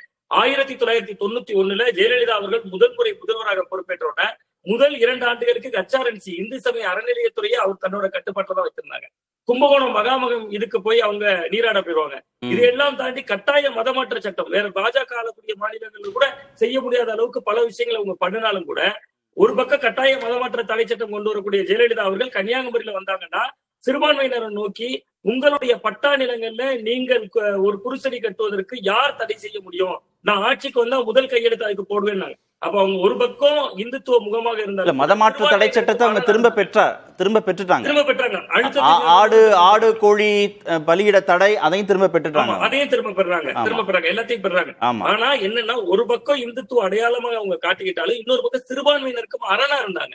உள்ளபடியே அவங்க இஸ்லாமியர்களுக்கும் கிறிஸ்தவர்களுக்கும் அரணா இருந்தாங்க. இங்க அதிமுகவுக்கு என்ன பலவீனமாகுதுன்னா, அவர்களால சிறுபான்மையினர் ஓட்டை ஈர்க்க முடியல தங்கள் பக்கமா. அவங்க வந்து நான் குறிப்பிட்டதை போல SDPI மாதிரியான கட்சிகள் இருந்தாலும் கூட, நம்ம பூத் வைஸ் தான் எடுத்து பார்த்தா கூட இஸ்லாமியர்கள் கணிசமா இருக்கக்கூடிய பகுதிகளில் அதிமுகவுக்கு ஓட்டை விடல. இப்ப திருநெல்வேலியில ஏன் அவங்க டெபாசிட் இழக்கிறாங்க, கன்னியாகுமரியில ஏன் டெபாசிட் இழக்கிறாங்கன்னா, இந்துக்கள் எல்லாம் பாஜக நோக்கி போறாங்க, சிறுபான்மையினர் எல்லாம் காங்கிரஸ் திமுக கூட்டணியை தங்களுக்கு பாதுகாப்பா உணர்றாங்க. அப்ப அவங்களுக்கு அதிமுகவுக்கு தென் மாவட்டங்கள்ல அரசியல் செய்யறதுக்கு களமே இல்லை அப்படிங்கக்கூடிய அளவுக்கு இன்னைக்கு காலச்சூழல் மாத்தி இருக்கு. நம்ம உதாரணத்துக்கு 2014 பாராளுமன்ற தேர்தலில் பேசும்போது குறிப்பிட்டோம், அதுல வந்து பாத்தீங்கன்னா திமுக தனியா தேர்தலை சந்திச்சாங்க, காங்கிரஸ் கட்சி தனியா தேர்தலை சந்திச்சாங்க 2014 பார்லிமெண்ட்ல. கன்னியாகுமரியில டிஎம்கேக்கு டெபாசிட்டே போயிருச்சு, காங்கிரஸ் 2வது இடம் வந்துட்டாங்க. அப்ப சிறுபான்மையினர்கள் எப்பெல்லாம் மனக்குழப்பம் அடைகிறாங்களோ அப்பெல்லாம் பாஜக லீட் பண்ணிடுறாங்க. இப்ப அதிமுக எனக்கு இப்ப ஒண்ணு கிளாரிஃபை பண்ணுங்க. சிறுபான்மை மக்களுடைய வாக்குகள் வராதுன்னு பாஜக ஒரு முடிவுக்கு வந்துருச்சு, அதிமுக ஒரு முடிவுக்கு வந்துருச்சு. அதனால பாஜகவுடைய திரு அமித்ஷாவுடைய ஸ்டேட்மெண்ட்டுக்கு பெருசா ரியாக்ட் பண்ணாதா அதிமுகன்னு சொன்னா, பெரும்பான்மை இந்துக்கள் வந்து பாஜகவே நம்புவோம், பாஜக தான் இந்துக்களின் காவலர்னு ஒரு முடிவு எடுத்துட்டாங்கன்னா அங்க இந்துக்களின் வாக்கும் தானே அதிமுகவுக்கு இழப்பா மாறும். இல்ல அதாவது அதிமுக வந்து இதுல அமைதியா இருப்பாங்க. அவங்க இந்துக்கள் ஓட்டை நம்ப மாட்டாங்க. பாஜக தான் முழுக்க இந்துக்கள் ஓட்டு தான் வேணும்னு நினைப்பாங்க. பட் அந்த முயற்சியுமே பாஜகவுக்கு முழுசா கை கொடுக்கிறாரு. இல்ல முழுசா கை கொடுக்காது. ஆனா இந்துக்களுக்கான காவலராக தங்களை பாஜக முன்னிறுத்தி கொள்ளும் போது இங்க அதிமுக அதை வந்து அமைதியா இருந்தா பாஜகவுக்கு தானே லாபம், அதிமுகவுக்கு அதுல என்ன லாபம்னு கேட்கிறேன். அமைதியா இருக்கிறதுல சிறுபான்மை மக்களுடைய வாக்குகளும் போகும், பெரும்பான்மை இந்துக்கள் வாக்குகளும் கொஞ்சம் கணிசமா நகரதானே செய்யும் பாஜகவை நோக்கி. இல்ல அது அப்படி நகர்ந்து இருக்கிறதுக்கு உதாரணம் தான் கன்னியாகுமரி பாராளுமன்ற தொகுதி, திருநெல்வேலி பாராளுமன்ற தொகுதிகள் எல்லாம் பிஜேபி எடுத்த ஓட்டும் அதிமுக எந்த அளவுக்கு கீழே வந்திருக்குங்கிறதுக்கான உதாரணமும் இதுக்குள்ள இருந்துதான் நமக்கு இருக்கு. காரணம் என்னன்னா, ஆமா அண்மை காலமாகவே இவர்கள் வந்து பாஜக பண்ணக்கூடிய அரசியலுக்கு எதிர்கட்சி வரிசையில யார் எதிர்கட்சி அப்படிங்கிற அளவுக்கு இவங்க வந்து ஒரு பக்கம் திமுகவுக்கு எதிராக களமாடுறது, அதை குறைச்சி கொண்டு இப்பொழுது இந்துத்துவ அரசியலை ஹைலைட் பண்ணுகிற பொழுது உண்மையிலேயே மதவாத அரசியல் மிக மிக ஆபத்தானது. அது எந்த வடிவத்துல பண்ணாலும் ஆபத்தானது. ஆனால் அது வாக்கு அரசியல் என்று வருகிற பொழுது கொஞ்சம் இளைஞர்கள் அது மூளை செலவை பண்ணுது. இப்ப கன்னியாகுமரியில ஏன் பாஜக ஸ்ட்ராங்கா இருக்குன்னா அதனுடைய மேக்சிமம் வளர்ச்சி அது எட்டிருச்சு. காரணம் அது இந்துத்துவ ஓட்டு திரட்டல் அப்படிங்கக்கூடிய புள்ளிதான். சரி பேசுவோம். திரு நித்யானந்தம், இந்துத்துவா அப்படின்னு பாஜக முன்னிலைப்படுத்தும் போது காங்கிரஸ் உள்ளிட்ட எதிர்கட்சிகள் சாதிவாரி கணக்கெடுப்பு அப்படின்னு ஒரு கவுண்டர் வச்சாங்க. உடனே பாஜக சாதிவாரி கணக்கெடுப்பு நடத்துவோம் அப்படின்னு விரைவில் பீகார் சட்டமன்ற தேர்தல் அந்த இடத்துக்கு வந்துட்டாங்க, நாங்க எடுக்கிறோம் அப்படின்னு வந்துட்டாங்க. இந்துத்துவா அப்படின்னு பாஜக ஒரு பக்கம் முன்னிலைப்படுத்தும் போது இன்னொரு பக்கம் வளர்ச்சி திட்டங்கள் அப்படின்னு, இலவச திட்டங்கள், வளர்ச்சி திட்டங்கள் அப்படின்னு எதிர்கட்சிகள் ஒரு ஸ்டாண்ட் எடுத்த பிறகு பாஜகவும் மகாராஷ்டிரா, ஹரியானா அந்த தேர்தல்களில் அதை நோக்கி நகர்ந்தாங்க. மத்திய பிரதேசம் அந்த தேர்தல்களில், சட்டமன்ற தேர்தலில் அதை நோக்கி நகர்ந்தாங்க. இந்துத்துவான்னு பாஜக பண்றதுக்கு சாஃப்ட் இந்துத்துவாவை நோக்கி எதிர்கட்சிகள் நகர்ந்ததை விட்டுட்டு அவங்க ஸ்ட்ராட்டஜிக்கு நோக்கி பாஜகவை இழுத்தாங்க. சாதிவாரி கணக்கெடுப்பு, ஃப்ரீ பீசன். இனிமே இது எடுபடுமா? இந்துத்துவாங்கிறது இனிமே தேர்தல் ஸ்ட்ராட்டஜியா கை கொடுக்குமா பாஜகவுக்கு? உண்மையை சொல்ல வேண்டும் என்று சொன்னால் சாதிவாரி கணக்கெடுப்பு என்பது கர்நாடகாவிலே எடுக்கப்பட்டிருக்கிறது. காங்கிரஸ் ஆட்சி காலத்தில், காங்கிரஸ் காலத்தில். ஆமா, மத்திய அரசால் அல்ல, மாநில அரசால். இப்படி ஜாதிவாரி கணக்கெடுப்பாக 2-3 மாநிலங்களை எடுத்திருக்கிறார். அதனால ஜாதிவாரி கணக்கெடுப்பு ஏதோ எதிர்கட்சிகள் ஒன்று கூடி இப்பொழுது சொன்னதாக இல்லை. பாஜகவுடைய கேள்வி என்னவாக திராவிட முன்னேற்ற கழகமும் ஸ்டாலின் அவர்களை நோக்கி இருந்தது என்று சொன்னால், உங்களுடைய பக்கத்து மாநிலத்தில் எடுத்திருக்கும் பொழுது உங்களுக்கு எடுப்பதற்கு என்ன பிரச்சனை? இல்ல, நாடாளுமன்றத்திலையும் உச்ச நீதிமன்றத்திலையும் நாங்க எடுக்க மாட்டோம் அப்படின்னு மத்திய அரசு சொன்ன பிறகு இப்ப சமீபத்துல நாங்க சென்சஸோட எடுக்கிறோன்ற ஒரு இடத்துக்கு வந்தாச்சுல்ல மத்திய அரசு. பாஜக எடுக்க மாட்டேன்னு சொன்னாதான் நான் எடுப்பேன், ஆனா நானா எடுக்க மாட்டேன் அப்படிங்கிறது அதோட முடிவு. புரியுதுங்களா? அதனால திராவிட முன்னேற்றம் ஏதோ அவங்க உளப்பூர்வமாக இது ஜாதிவாரி கணக்கெடுப்பு அதனால ஏதாவது பாதிப்போ அதெல்லாம் ஒன்றுமே கிடையாது. எத்தனை ஜாதி இருந்தா என்ன? பாரதி சொன்னா 1000 உண்டிங்கு ஜாதி, இதில் அந்நியர் வந்து புகழ் என்ன நீதினு கேட்டான். அதனால ஜாதியை வச்சு தாழ்ச்சி உயர்த்தி சொல்ல பாவம் தான் சொன்னான். இல்ல, பிரச்சனைகள் அடிப்படையில் எலெக்ஷனை மக்கள் பார்க்க ஆரம்பிச்சிட்டாங்களா? வேலை வாய்ப்பு, ஒரு விலைவாசி உயர்வு, வேலை வாய்ப்பு, விலைவாசி உயர்வு, அப்படி ஒரு வெற்றிக்கு வாய்ப்பு இருக்கக்கூடிய திட்டத்தை எதிர்கட்சி கொடுத்தா ஆளுங்கட்சி கொடுத்தா என்ன? நான் வெற்றி பெறணும்னா நான் எடுக்கிற பக்குவம் எனக்கு இருக்கணும். நான் அதை வச்சு வெற்றி பெறேன். 2 பேர் இருந்தாங்க வடநாட்டுல, இல்ல குஜராத்ல ஒண்ணு, ஆந்திரால ஒண்ணு. இல்ல, பாஜகவே நகர்ந்துருச்சு, அந்த இடத்துக்கு நகர்ந்துருச்சு. வட மாநிலங்கள்ல, மகாராஷ்டிரால, ஹரியானால, மத்திய பிரதேசம், குஜராத்ல ஒண்ணு, ஆந்திராவில் ஒண்ணு. வடநாட்டுல ஒரு எம்பி வாஜ்பாய் தோத்தார் டெல்லியில. சரி, இதெல்லாம் ஏன் சொல்றேன்னா, எங்கே வெற்றி பெறக்கூடிய தேர்தல்னா வெற்றி தான், கூட்டணி வச்சாலும் எது வச்சாலும். புரியுதுங்களா? இப்போ இந்த திராவிட முன்னேற்ற கழகம் வெற்றி பெற்றிருக்கு 21 சட்டமன்றத்தில். அதை பற்றி ரொம்ப உயர்வாக நம்ம 9 விழுக்காடு இறங்கிச்சு, விழுக்காடுலாம் பேசணும். இதுவரை இவ்வளவு பலமான எதிர்கட்சியாக ஜெயலலிதா காலத்திலும் இருந்ததில்லை, எம்ஜிஆர் காலத்திலும் இருந்ததில்லை, எடப்பாடி காலத்தில் இருக்கிறது. அப்போ பாஜக கூட்டணியில இருந்தது. அதை நம்ம புரிஞ்சுக்கணும். எத்தனை விழுக்காடுகளிலே அண்ணா திராவிட முன்னேற்ற கழக ஆட்சி இழந்தது 10 ஆண்டுகளுக்கு ஆண்ட பிறகு அந்த விழுக்காடு கூடியிருக்கிறத அதல பாதாளத்தில் சாய்ந்து. சரி, அந்த கேள்விக்கும் சேர்த்து சொல்லிட்டு திரு சாமிநாதன் சொன்னார் இல்லையா, நிறைய இடங்கள்ல அதிமுக 3ஆம் இடம் போயிருக்கு, பாஜக 2ஆம் இடம் வந்திருக்குன்னா பாஜகவோட கோர் ஐடியாலஜி இந்துத்துவாங்கிறது மக்களுக்கு தெரிஞ்சுதானே, வாக்களித்ததுனால தானே அதிமுக பின்னாடியும் பாஜக முன்னாடியும் போயிருக்கு. நான் அப்படி நினைக்கல. அதாவது அதுதான் நம்ம ரொம்ப நாள் அதிமுகவுக்கு நம்ம ஒரு தோழமை சுட்டுதலாக எச்சரிக்கையோட சொல்றது. மரியாதைக்குரிய அம்மையார் செல்வி ஜெயலலிதா அவர்கள் மறைவிற்கு பிறகு ஆன்டி டிஎம்கே மைண்ட் செட்டில் இருக்கக்கூடிய ஒரு வாக்காளர்களை, அவங்க திமுகவிற்கு வாக்களிக்க மாட்டோம் என்று நினைக்கக்கூடிய ஒரு செட் ஆஃப் பீப்புள்ஸை பாஜக தன் பக்கம் இழுக்க நினைக்கிறது, அதுக்கு அதிமுகவை பலவீனப்படுத்த நினைக்கிறது அப்படிங்கிறத நான் திருப்பி வச்சேன். இப்போ அப்படி நீங்க எடுத்துக்கிட்டீங்கன்னா, நீங்க கூட சொன்னீங்க அந்த நம்முடைய கட்டாய மதமாற்ற தடை சட்டம் மற்றும் ஆடு கோழி பலியிட தடை சட்டத்தை அவர் திரும்ப பெற்றார் அப்படிங்க. எப்ப பெற்றார்? தேர்தல் முடிவுகளுக்கு பிறகு 2004 தேர்தலில் படுதோல்வி. அதிமுக யாரோட கூட்டணி? பாஜகவோட கூட்டணி அறிவிக்கிறார். அப்பதான் இனிமே கூட்டணி இல்லைன்னா, அதுக்கு முன்னாடி 99 தேர்தல் பிரச்சாரத்தில் அறிவித்தார். அதன் பிறகு 2004 கூட்டணி வச்சாங்க. நீங்க நான் என்ன கேட்கிறேன், அண்ணாமலை சொன்னார்னு சொன்னீங்க soft Hindutva face madam Jayalalithaa அப்படின்னு சொல்லி. சாஃப்ட் ஹிந்துத்துவா ஃபேஸ் அப்படின்னு எடுத்துக்கிட்டீங்கன்னா மிகப்பெரும் இந்துத்துவ தலைவர்னே சொன்னார். மிகப்பெரும் ஓகே அப்படி எடுத்துக்கோ. மிகப்பெரும் இந்துத்துவ தலைவர் அப்படின்னா ஆடு கோழி பள்ளியிட தடை போடுவது ஹிந்துக்களுக்கு எதிரானதா இல்லையா? பாஜக போராடிச்சா அன்னைக்கு போராடினாங்களா? அதை சுட்டி காட்டுறாங்களா? ஒன்னே சொல்லிடுறேன். நீங்க திமுக எந்த கோயிலையும் இடிச்சதா எனக்கு தெரியல. ஆனா பிரபலமான கோயில் நம்ம ஐயாவுக்கு தெரியும், ராம்கிக்கு தெரியும், திருக்குறங்குடியில மிக புகழ்பெற்ற சந்நிதி, பாடல் பெற்ற சந்நிதி அழகிய நம்பிராயர் கோயில். அந்த கோயிலுக்குள்ள இருந்த சிவன் சன்னதியை 2004ஆம் ஆண்டு ஜூன் 1ஆம் தேதி ஜெயலலிதா அம்மையார் இடித்தார். இதற்காக ஸ்ரீரங்கத்தை சேர்ந்த ஒருத்தர் வழக்கு தொடர்ந்தார், திரு கிருஷ்ணமாச்சாரி அப்படிங்கிறவர். யார் மேல வழக்கு தொடர்ந்தா நான் இங்க சொன்னா நித்யானந்த ஐயா நிகழ்ச்சி முடிக்க விட மாட்டார், அதனால நான் சொல்லல. அதை மக்கள் முடிவுக்கே விட்டுறேன். யார் மீது வழக்கு தொடர்ந்தாருங்கிறத மக்கள் ஆன்லைன்ல தேடி எடுத்துக்கிட்டு நான் நிகழ்ச்சியின் அமைதி காத்து நான் முடிச்சுக்கிறேன். எதுக்காக சொல்றேன்னா, இங்க அப்போ நீங்க அதை எடுப்படவே செய்யுங்க. 1491 நாட்களில் 3000 கோயில்களுக்கு குடமுழுக்கு நடத்தி இருக்கிறது இந்த அரசு. ரைட்டா? சோ இந்த வாதம் இந்துத்துவவாதம் என்பது தேர்தலில் தமிழ்நாட்டில் எப்போதும் எடுபட்டதில்லை, இனியும் எடுபடாது. பேசுவோம், அடுத்தடுத்த அமர்வுகளையும் விரிவா பேசுவோம். செய்திக்கு ரொம்ப நேரமாய் சுருக்கமா சொல்லுங்க. பிளைன் ஒரு இந்துத்துவ காடை நம்ம பார்க்க முடியாது. அமித்ஷா இந்த வியூகங்கள் ரொம்ப கெட்டிக்காரர். காடை எடுத்து போட்டார், அமித்ஷா போட்டாரு. ஆனா அதை ரொம்ப பிளைனா பார்க்க வேணாம். அவர் நிச்சயமா ஒரு பெரிய கெட்டிக்காரர். இதுல முக்கியமா நயனநாயகன் சொல்றது அமித்ஷா ஒரு சைலண்ட் ஆபரேஷன் பண்ண போறாரு சொல்றாரு. அதனால there should be something fishy அப்படி தான் நம்ம பார்க்க முடியும். பேசுவோம். நன்றி. நிகழ்ச்சியில் பங்கேற்ற அனைத்து வந்தவர்களுக்கும் நேர்பட பேச நிறைவு. பிரதான கூட்டப்பட்டது.